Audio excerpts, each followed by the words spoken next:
مکروہ کون کہتا ہے؟ کوئی بھی نہیں کہتا. جس گھر میں تصویر لگی ہو یا کتا ہو اس گھر میں رحمت کے فرشتے نہیں آتے.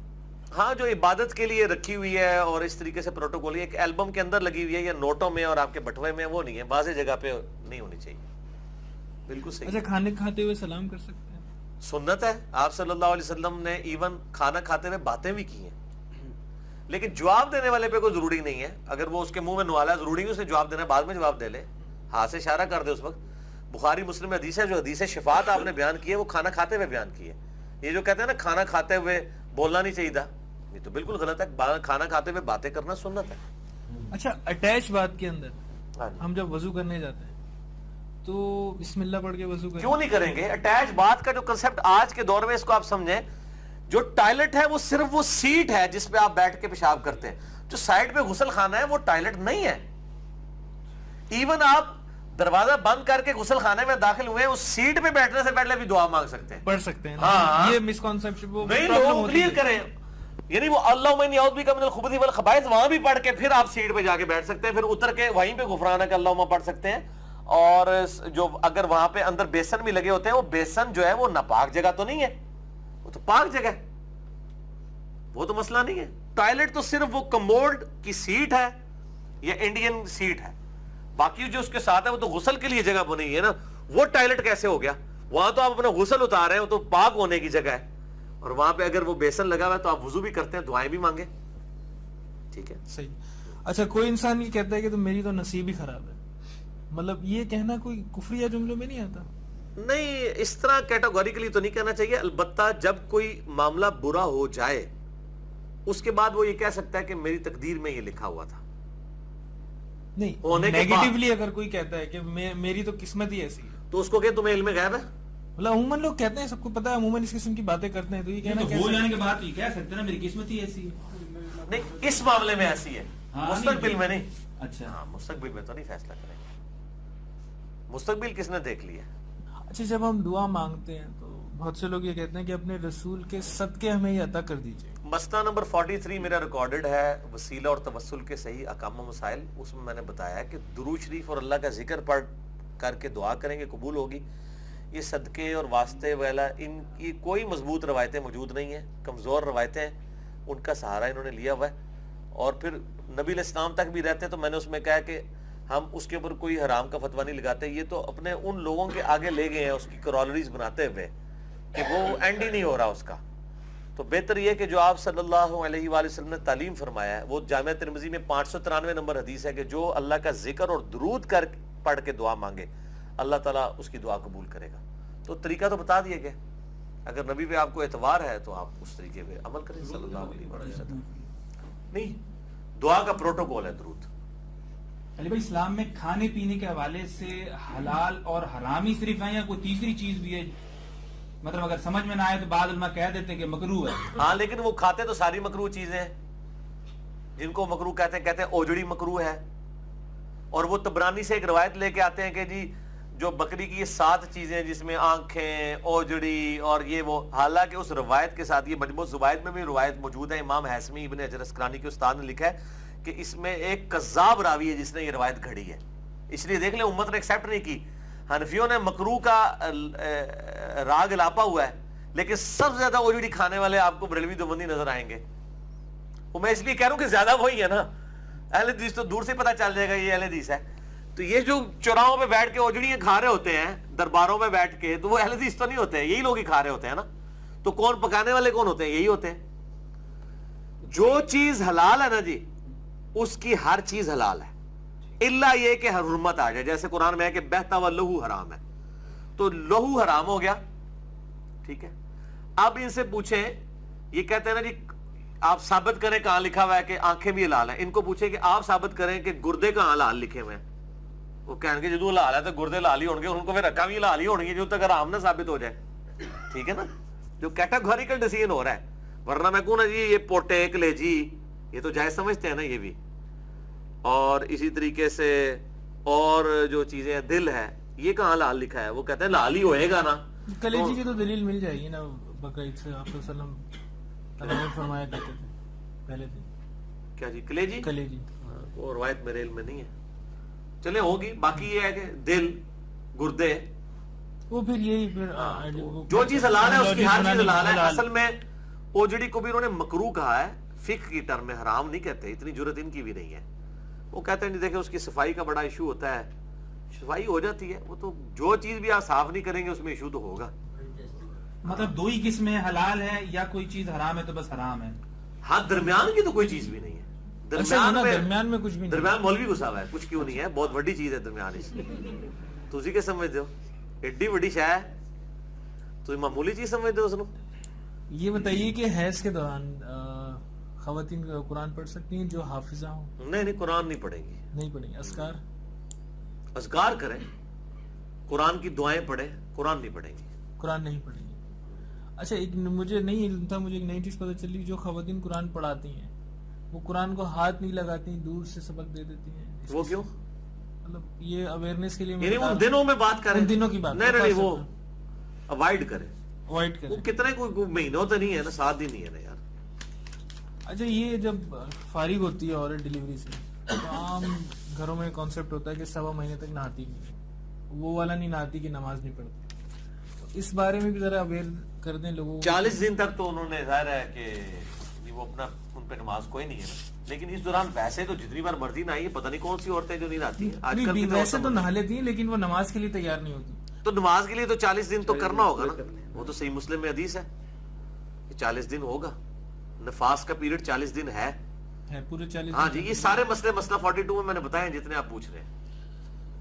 اچھا گردن کا مسئلہ, گردن کا مسئلہ تو مستحب لکھا ہے نا انہوں نے, بزرگوں کا طریقہ. مستحب اور یہ بزرگوں کا طریقہ, بزرگوں کا. ہاں ان کو پتہ ہے گردن کا مسئلہ کوئی نہیں ہے. ان کو کہ نکالیں کہاں ہے, نہ گدی کا ہے نہ گردن کے اگلے حصے کا ہے. اچھا میں سر کا مسئلہ, مولانا اسحاق کا ایک لیکچر دیکھ رہا تھا, وہ کہہ رہے تھے کہ یہ مرفوعاً ثابت نہیں ہے. جب آپ صفحے سیدھی کرتے ہیں نا تو آپ صلی اللہ علیہ وسلم نے تو حکم نہیں دیا, آپ نے صرف اتنا کہا کہ صفحے سیدھی کر لو.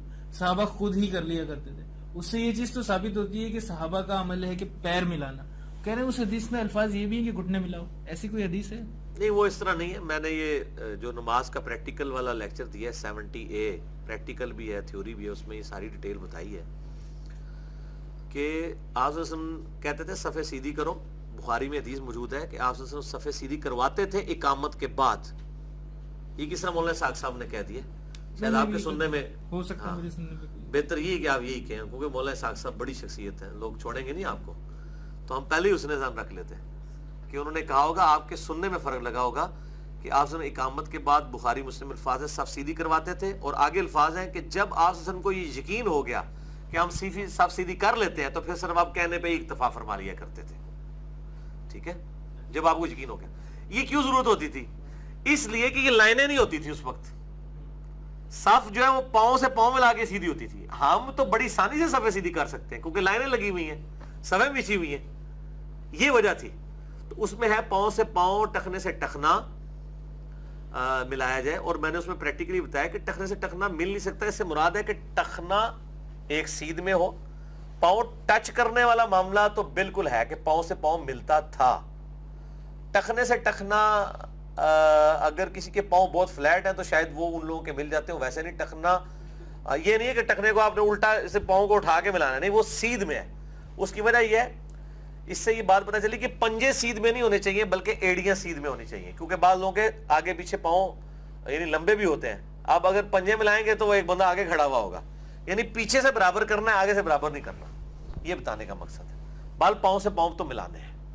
جو قرآن میں ایک تفسیر آئی ہے نا کہ نماز میں یہ وہ یعنی وہ جو سورہ صف میں آتا ہے کہ جیسے گویا کہ سیسا پلائی ہوئی دیوار ہے, صحابہ کرام جب کھڑے ہوتے ہیں اس میں میدان جنگ میں, نماز خوف کے لیے بھی کھڑے ہوتے تھے نا, تو وہ دیوار اسی صورت میں بنتی ہے. دیوار یہ تو نہیں ہوتی ایڈے ایڈے مغارے ہون وچ, ٹھیک ہے نا, وہ بالکل ساتھ جڑ کے کھڑے ہوتے تھے. باقی جو اہل حدیثوں نے کیا ہے نا کہ اتنے زور سے وہ ساتھ والے کا پاؤں دباتے ہیں کہ وہ پوری نماز گٹے نہیں بڑی رہتی ہے. پھر یہ بھی نہیں ہونا چاہیے, یعنی بالکل آپ جسٹ ٹچ کرنا ہے, تکلیف نہ دے کسی کو. اور اس میں ایک گورے جو مسلمان ہوا تھا, اس کی کتاب کا اردو میں ترجمہ بھی ہوا ہے کہ اس کا نام ہے سر تسلیم خم ہے, امریکن. وہ کہتے ہیں مجھے اسلام کی چند چیزیں جو پسند ہیں ان میں سے یہ ہے کہ آپ پاؤں سے پاؤں ملاتے ہیں. کہتے ہیں کہ مجھے احساس ہوا جب میں جمعہ پڑھنے گیا, ایک حبشی میرے ساتھ کھڑا ہوا اور میں چٹا وہ جب میرے ساتھ پاؤں ملا رہا تھا میرے دل میں ذرا فیل ہو رہا تھا, میں نے کہا اسی چیز کو اللہ نے ختم کیا ہے کہ ایک کوئی مزدور ہے, کوئی کالا ہے, کوئی گورا ہے, جب وہ ایک مسلمان دوسرے مسلمان سے پاؤں ٹچ کرے گا نا تو وہ جو ذات پات کا فرق ہے وہ ختم ہوگا. میں بالکل اس کو لاجیکل سمجھتا ہوں کہ ٹچ کرنا چاہیے. یہ پریکٹیکل بھی ہے علی بھائی, پہلے جب کسی کا پاؤں ٹچ ہو جاتا تھا نا تو لگتا تھا, برا لگتا تھا یار یہ پاؤں ٹچ ہو گیا اس کا, لیکن اب ملاتے ہیں اور اچھا لگتا ہے, اور دوسرے صف کو سیدھے رکھنے کا اہتمام ہی اسی صورت ممکن ہے کہ پاؤں سے پاؤں ملے. ادروائز تو کوئی صف کتنا گیپ آپ رکھیں گے, اس کو کیا ڈیفائن کرے گا, کوئی 1 گیٹ رکھنا ہے 2 گیٹ رکھنا ہے, اس کا کوئی اینڈ ہی نہیں ہے, اس کا آپ رزلٹ دیکھ رہے ہیں. پھر حدیث میں یہ بھی آیا کہ شیطان گھس جائے گا تمہاری صفوں میں. شیطان کیوں گھسے گا کہ آپ نفرت کریں گے دوسرے بھائی سے. جب بھائی آپ کے ساتھ پاؤں ملائے گا تو آپ جو دلوں میں قدورتوں کا شیطان ہے وہ ختم ہوگا. اور اس طرح لوگ کرتے ہیں, یعنی ایک ادھر عالم دین ہے جیلم میں, ہمارے درس کا کوئی بھائی کھڑا ہو جائے تو وہ اسے پاؤں ہی نہیں ملاتے, تو وہ کہتے ہیں اسے پاؤں نہیں ملانا. تو وہ پریکٹیکلی پتا چل گیا نا پاؤں ملانا کتنا اہم ہے. اچھا, عورت کے مرنے کے بعد نکاح ٹوٹ جاتا ہے؟ نہیں, یہ تو کوئی نہیں, کسی کا موقف نہیں, ایک بس مشہور ہو گیا ہے ایک پبلک کے اندر. نکاح تو ظاہر ٹوٹ ہی گیا. اس سے جو اگلا رزلٹ نکال رہے ہوتے ہیں نا کہ مرد اپنی عورت کو ہاتھ نہیں لگا سکتا, یہ غلط ہے. میں نے بتایا المستدرک الحاکم میں مصنف عبدالرزاق میں موجود ہے کہ مولا علی علیہ السلام نے سیدہ فاطمہ کو خود غسل دیا ہے ان کی وفات کے بعد. تو مرد اپنی بیوی کو غسل دے سکتا ہے, بیوی اپنے مرد کو دے سکتی ہے.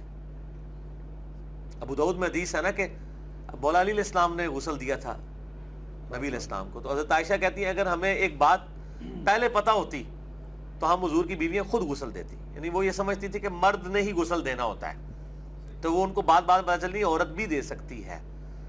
تو نکاح تو ظاہر ہے وہ تو ٹوٹ ہی گیا, ظاہر ہے کہ مر گیا ہے تو وہ نکاح ٹوٹ گیا, لیکن اس کا یہ مطلب نہیں کہ طلاق ہو گئی ہے.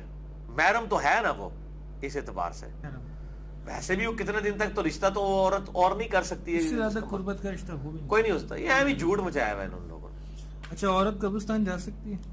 بالکل جا سکتی ہے. یہ عورت کے قبرستان کا مسئلہ جو فتنہ کھڑا کیا نا, یہ احمد صاحب بریلوی صاحب نے کیا ہے. اس کے بعد اس فتنے کو اوا دیا اہل حدیثوں نے. یعنی اہل حدیث احمد صاحب بریلوی کے ایک مسئلے کو بڑا پکا پکڑ کے چل رہے ہیں. سارے اہل حدیث نہیں, چند, اور علماء عرب سارے. وہاں پہ وہ عورتوں کو بقیہ غرقت قبرستان میں جانے ہی نہیں دیتے. حالانکہ مسلم شریف میں حدیث ہے, عائشہ رضی اللہ تعالیٰ عنہا کو نبی علیہ السلام نے یہ دعا تعلیم کی ہے جب انہوں نے کہا میں جب قبرستان جاؤں کیا پڑھوں. ہاں, زوار القبور جو ہے, جو ترمذی میں روایت ہے کہ جو کثرت سے قبرستان جاتی ہیں ان پہ اللہ کی لعنت ہے. کبھی کبھار تو اما عائشہ سے جانا. جامعہ ترمذی میں حدیث ہے کہ اما عائشہ نے اشعار پڑھے تھے عبد الرحمن بن ابی بکر کی قبر کے اوپر جب ان کو قتل کروا دیا گیا تھا. پھر بات اور طرف چل پڑے گی, تو ان کی قبر پہ گئی تھیں اور اشعار بھی پڑھے تھے. اور عورتیں قبرستان جا سکتی ہیں, امام ترمذی میں لکھا ہے وہ حدیث جو وہ عام اجازت ہے کہ قبروں پہ جاؤ تاکہ آخرت کی یاد آئے, لیکن کثرت کے ساتھ نہ جائیں. احمد بریلوی صاحب نے ایک فتویٰ لکھا, وہ میرے اللہ علماء عرب نے عورتیں گل کوئی نہیں لئی, احمد بریلوی صاحب دی بڑی پکی پھڑی ہوئی ہے. یہاں پہ زبیر علی زئی صاحب اور باقی علماء نے جرأت کی ہے, انہوں نے لکھا ہے کہ عورت قبرستان جا سکتی. اچھا, کفن